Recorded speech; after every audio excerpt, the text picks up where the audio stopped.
안녕하세요. 김영업의 경제부동산입니다. 구독, 좋아요 부탁드립니다. 집값이 앞으로 오를까요? 떨어질까요? 질병 사태에 따른 세금 확충과 경제 성장률을 빌미로 집값 부양책을 또 편다면 10년 폭등 사이클과 맞물려 앞으로 3년간 더 올라갈 것입니다. 이때 그동안 오르지 않은 서울 나홀로 변두리 아파트와 경기도와 지방 저평가 아파트들이 2020년 초반처럼 파상적으로 치고 오를 것입니다. 집값을 잡을 의지가 만약 강력하다면 10월에서 11월을 기점으로 부동산 대세하락이 이어지면서 강남과 서울 1, 2기 신도시 지방의 고가 아파트들이 폭락하면서 고가 아파트들이 곡소리를 내겠죠. 오늘 방송은 반드시 보아야 합니다. 사이클입니다.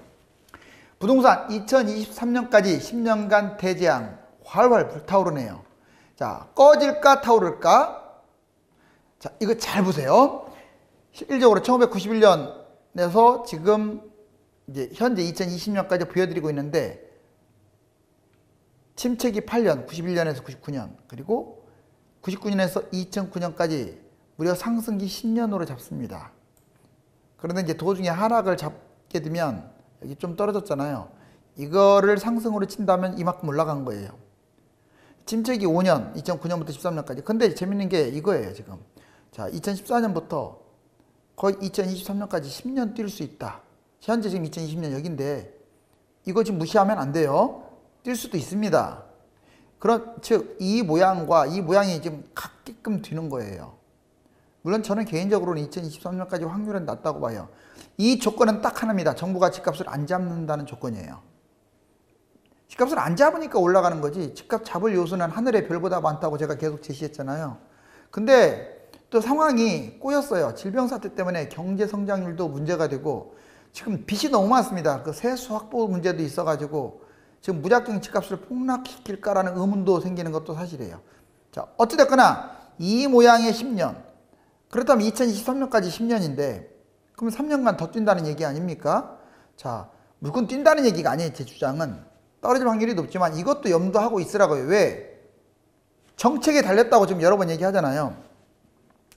만약 하락한다면 2025년까지 대세하락으로 갈 거고, 올랐다 떨어진다면 2028년까지 5년간 대세하락으로 가겠죠. 자, 이 사이클의 모양을 잘 기억을 해두세요. 집값 규제와 폭등 5의 반복. 이번에는 자, 2016년, 17년, 18년, 19년, 20년 이거 종합대책 나올 때마다 꼭지 찍었죠. 이때는 박근혜 정부 때인데 831 대책, 17년 802 대책, 자 18년 913 대책, 19년 1216 대책, 2020년은 617, 710, 84 대책. 동그라미가 5번이네요. 이게 0인데 다 폭등했어요. 폭등한 다음에 대책을 때려가지고 떨어진 거야. 떨어졌잖아요. 대책 나온 다음에 떨어지고, 대책 나오면 떨어지고, 대책 나오면 떨어지고, 대책 나오면 떨어지고. 특히 이 빨간색이 서울입니다. 아파트 값입니다.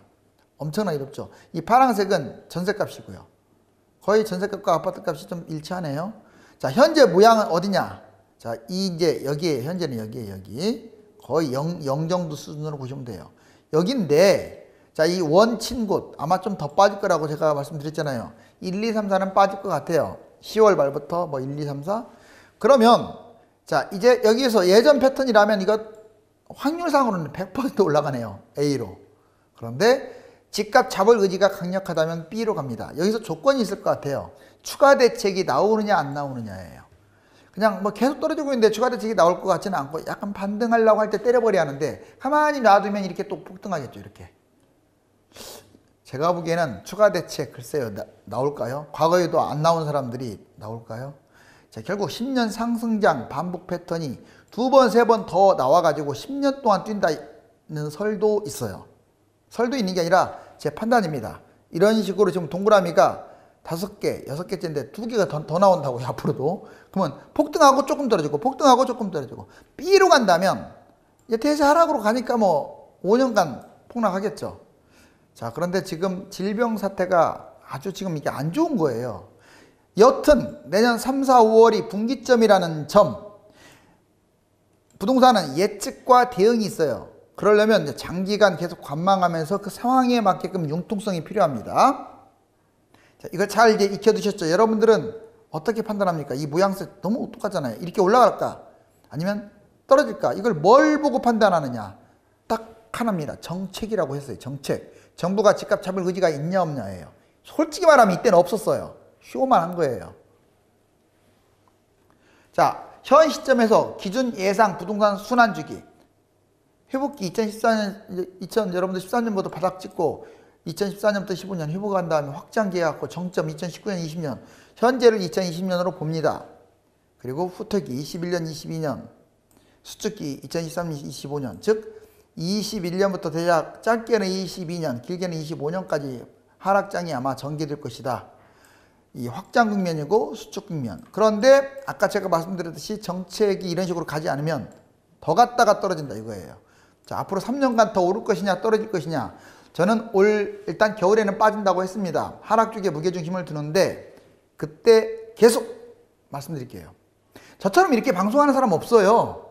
그냥 올라간다 떨어진다 이런 말만 하잖아요. 그걸 뭐 점쟁이도 아니고 본인이 어떻게 알아요. 자, 솔직히 중간만 갔으면 좋겠어요. 정책이. 이거 농담하는 거 아니에요. 지금까지 2019년까지 정책다운 정책이 한 번도 없었어요. 맨날 그냥 쇼만 했죠. 제 말 틀린 말입니까? 자, 그동안에 한 게 뭐 있습니까? 제가 정리해 볼까요? 한 거라고는 그냥 대출 규제. 그 대출 규제. 또 한 거라면 청약 규제. 자, 제 말 틀렸어요? 그거 갖고 계속.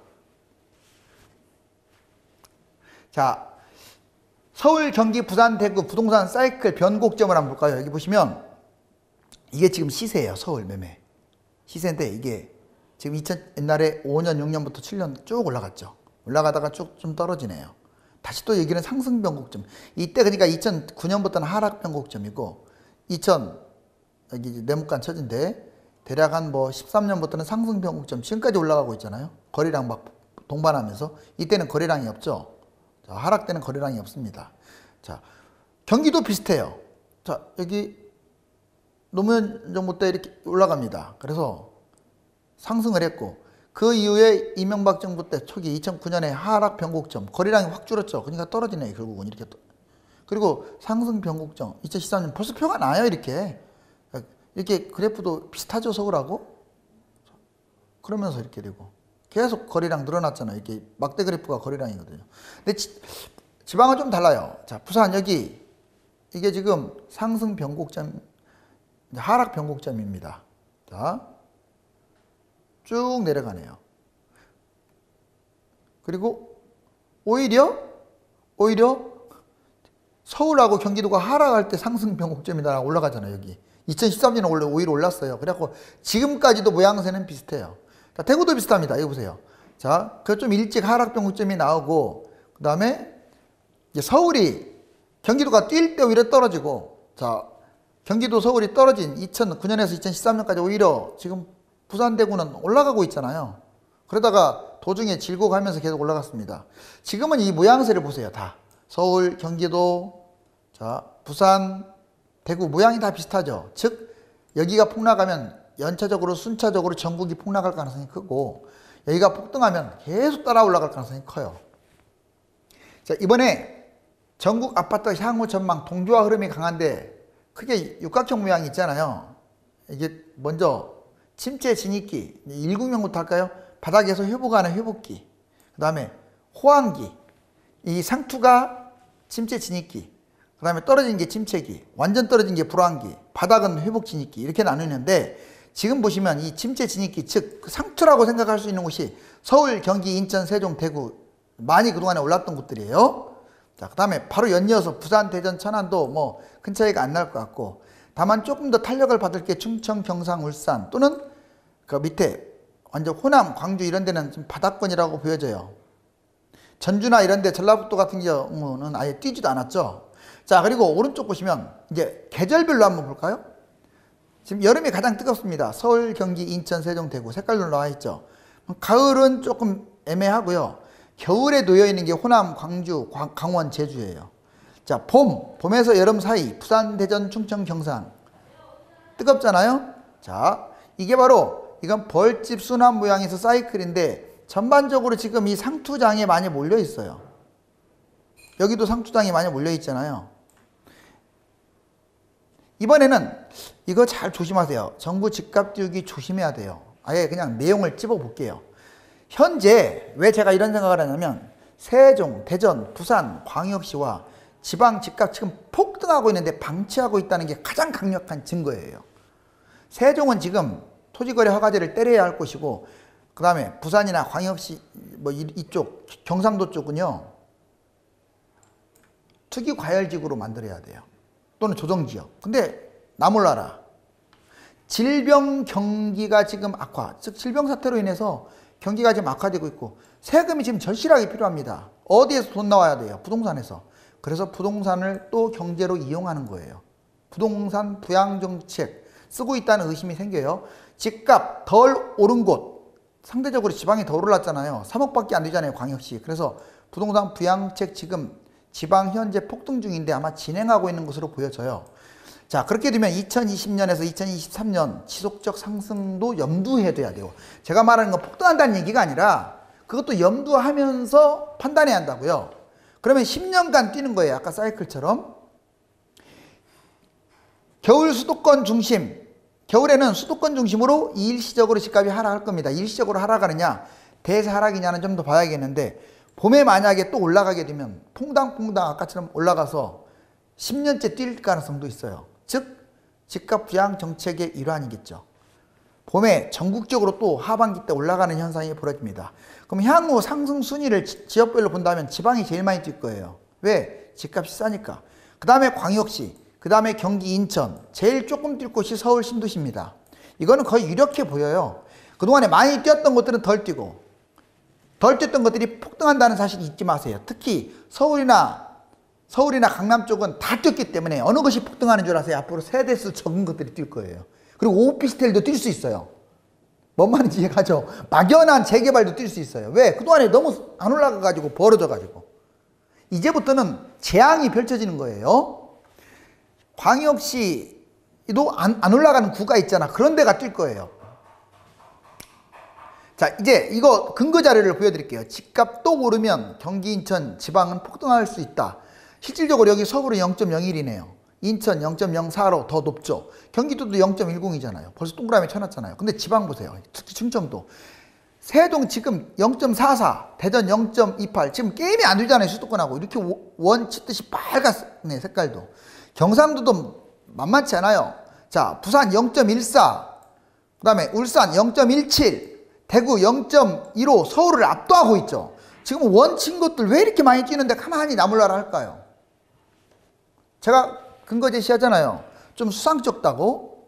자, 공급 부족이 이제 폭등의 원인이라고 말하는 전문가들의 말은 다 거짓말입니다.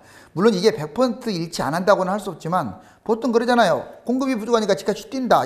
이렇게 생각하는 사람처럼 머리가 단순한 사람이 없는 거예요. 자, 제가 근거 자료 보여드릴까요? 자, 이거 지금 2005년부터 집값 폭등했어요. 노무현 때. 맞죠? 자, 오히려 입주 물량과 공급 물량은 더 제일 많았네. 맞잖아요? 왜 상승장에 공급 과잉이 했을까? 공급이 과잉인데 폭등했잖아요. 이번에 반대로. 자, 2009년을 계기로 해서 2013년이라고 찍혀있죠. 계속 줄어들었네요. 입주 물량, 분양 물량 다 줄었어요. 하락장인데 공급이 부족하네요. 이거 지금 반대로 오히려 얘가 폭등해야 하고 얘가 폭락해야 하는데 전혀 일치를 안 해요. 이 얘기는 꺼내지도 않아요. 누가 전문가들이. 왜? 그 사람들도 투기꾼들이라 그래요. 투기꾼들이라. 여기 보세요. 자, 이번에 문재인 때 계속 지금 공급 물량이 지금 이거 엄청난 물량이었어요. 상승장에 공급 과잉인데도 불구하고 대폭등했네요. 이제 이 사람들이 뭘 주장하느냐, 이 얘기는 쭉 빼고 뒤에 앞으로 이제 물량 적다는 말 들어봤죠. 21년부터 물량 적으니까 또 폭등할 것이다. 그럼 계속 올라가. 자, 오히려 하락할 가능성이 커요. 하락할 가능성이. 오히려 반비례 현상이 벌어졌네. 3번이나 연속. 근데 왜 이런 현상이 벌어졌냐면 집값이 뛰니까 계속 공급을 갖다가 막 없었던 공급을 하다 보니까 더 올라간 거야. 이렇게 입주가 많아졌고, 집값 떨어질 때는 있던 것도 없애버린 거예요. 왜? 하락하는데 누가 분양하려고 하겠어. 이러다 보니까 이 공급과 수요가 불일치가 생긴 거예요. 지금 여러분들이 알고 있는 공급 부족 아무 의미 없습니다. 이거는 그냥 참조 자료예요. 그런데 참조 자료일지라도 오히려 반비례 현상, 불일치한다고 제가 써놨잖아요. 자, 이번에 아까 제가 보여드렸던 거 10년 상승을 본다면 이렇게, 또는 도중에 하락을 이렇게 잠깐 친다면 10년 상승이 아니에요. 뭐 하락 한 3, 4년 빠지면 6년 상승이 이렇게 띄엄띄엄. 자, 이번에 지금 현재 7년째 올라가고 있어요. 만약 이걸 10년 상승으로 본다면 3년 더 올라가고, 사이클로만 본다면. 그런데 이걸 하락으로 볼 확률이 크니까 내려갈 가능성이 큽니다. 여러분들 금리하고 집값하고 관계 한번 볼까요? 금리하고 집값. 자, 실질적으로 금리가 이렇게 내려가게 되면요, 부동산 자, 이때는 부동산을 매도하라고 전 나와 있죠. 자, 왜? 금리가 떨어지면요, 자, 집값 당연히 계속 올라갈 수밖에 없어요. 자, 그러니까 집값이 이제 상투니까. 근데 거꾸로 만약 여기까지 올라왔다, 금리가 정점에 막 계속 위로 올라간다. 자, 그러면 이제 집값 떨어질 거 아닙니까? 상대적으로. 그때는 집값을 잡아야 돼. 이때는 집값을 잡아야 하고, 이때는 집을 잡으면 안 된다, 이런 뜻이에요.